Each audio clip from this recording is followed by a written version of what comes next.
We are also enunciating that Zimbabwe is indeed open for business. We are a friend to all and an enemy to none.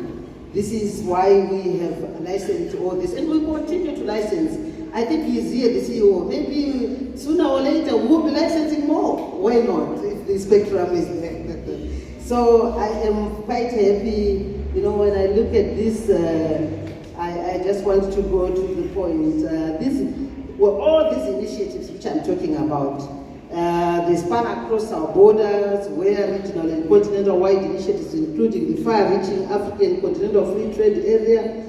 All this is bringing Africa together as a continent. And I was so happy when somebody said, we want content to push towards the whole continent. Just yesterday I was in Victoria Falls for the Transform Africa Summit, and I saw 6 heads of states all talking the same language. Yeah, they were all there from Rwanda, Zambia, Malawi, Eswatini. The truth of the matter is we are all converging. It's important to make sure that we digitalize it and work together. The platforms that have been created following the changes that the Second Republic instituted has opened massive opportunities for content creators to showcase their creative abilities, make money in the process, and create jobs. Indeed, ladies and gentlemen, the sustainability of the new radio and TV stations hinges on the production and supply of content. Each time when I'm launching a community radio station, there is a topic which is very critical: sustainability. Sustainability. We do not want and we do not intend from government to launch these community radio stations and to not follow through to make sure that there is sustainability. That is what we are very concerned about. Ladies and gentlemen, there is high demand for content with the coming on board of these new televisions, and this is why the focus should be on well-coordinated media, which has an inclusive ecosystem of content creators, script writers, journalists, media executives, and other strategic technical ambits of the sector. The ZITF Media Indaba draws its expertise from Zimbabwe Media Commission. I'm sure you've seen the chairperson. She was here, I'm sure.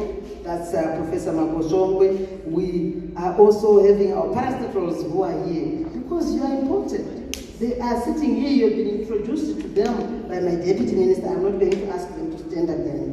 But because we work together, ZBC, Zim Papers, Transmedia, who are the signal company, and the Broadcasting Authority of Zimbabwe, BARS, which is the statutory body which issues out licenses without fear or favor. They are here. So, ladies and gentlemen, we have had a number of these entities we've been given. I'm very proud, I must say.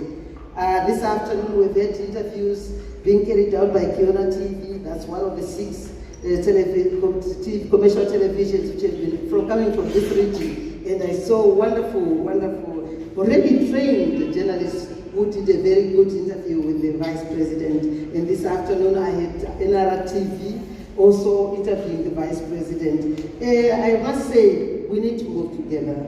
ZBC is not being left behind, is working hard, they are not afraid of competition.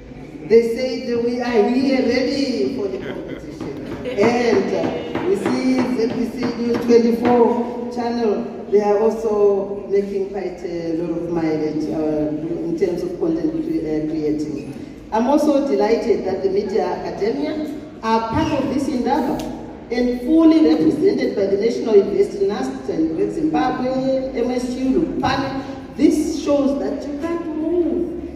You can't do research leaving behind higher institutes of learning, because that's where a lot of research is done. So we want to move with the academia, and we are very happy that you are here. We are opened up the media sector to allow for more and diverse voices in broadcasting. The proliferation of new radio and TV stations has created vast opportunities for content creators to unlock the creative ability to supply the media with content. We have licensed those 14 community radio stations. We have licensed a number of campus radio stations. We have licensed 6 commercial televisions. It's important that we have got content to make sure we feed our people with original Zimbabwean content. At the same time, traditional print, radio, and television are blending with social media. All and sundry among the population can publish from their gadgets. Challenges to distinguish informative quality from intentional or ignorant falsehoods. Algorithms spam and hollow or even subversive content from those bent to misinform. There are some who just sit in a corner and take a pen and paper or a gadget and start writing things which are not factual. Remember, we are Zimbabweans. When you sit down to write whatever you are writing, write something which is factual. We cannot continue to perpetuate lies about our country. It doesn't matter who is paying you or who is trying to divert you from loving your country. There is nothing as good as loving your own country. I lived in so many countries. I happen to have been a diplomat for the first 15 years of the independence of this country. I lived in America specifically. In the area where I lived, every house had an American flag flying at that house. It's important to love your country. We can have differences. We can argue about whatever it is. But what is critical is to love your country, because that's the only country you have.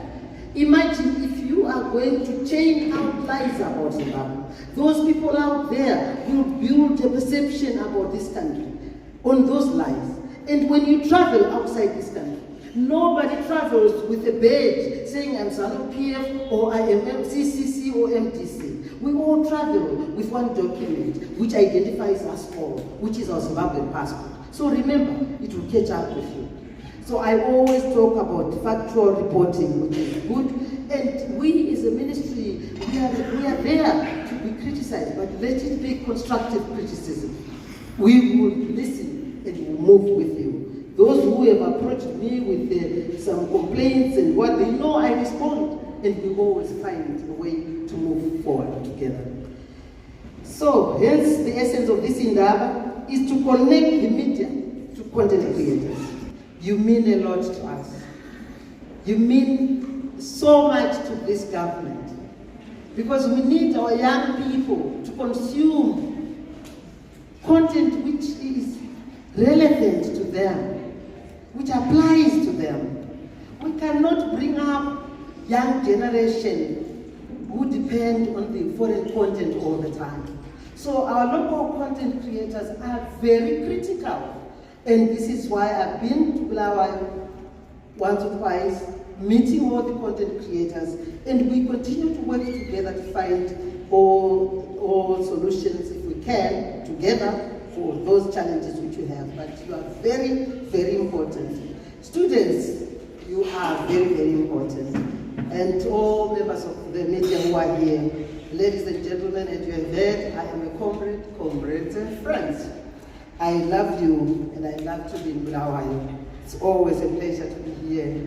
It's a very, the streets, I love these white streets, and the vitality from the people. This is a beautiful place to be.